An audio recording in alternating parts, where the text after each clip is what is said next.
যাত্রীবাহী অটো গাড়ির সঙ্গে মারুতি গাড়ির মুখোমুখি সংঘর্ষে আহত হয় দুই স্কুল পড়ুয়া সহ মোট 4 জন। ঘটনাটি ঘটেছে রবিবার দিন বিশ্রামগঞ্জ থানার অন্তর্গত দেওয়ান বাজার ডন বস্কো স্কুল সংলগ্ন এলাকায়। অটো গাড়ির যাত্রী 56 বছর বয়সী তনু মিয়া জানান যে তার পরিবার নিয়ে বিশ্রামগঞ্জ বাজার শেষ করে একটি অটো গাড়িতে করে তারাপথ এলাকায় নিজ বাড়িতে যাওয়ার সময় দ্রুত গতিতে একটি মারুতি গাড়ি এসে অটো গাড়িটিকে ধাক্কা মারে।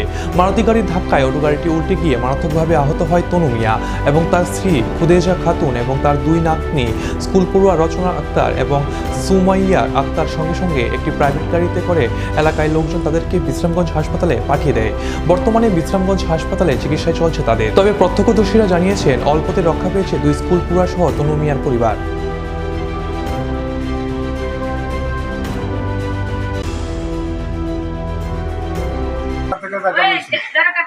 একটা গাড়ি তারাপথ থেকে নামছে নাইমা একবার ওষুধটা লং সাইডে বেশি বেড়ার সাইডে হে গাড়িটা দেখে তবে হে গাড়িটা বাড়ি দিয়ে লাগছে আমরা বাড়ি দিয়া আপনার অসল হয়ে গেছি। কয়জন আসলেন আপনারা গাড়িতে? আমরা 4 জন, ড্রাইভার সহকার 5 জনই আহত হয়েছে।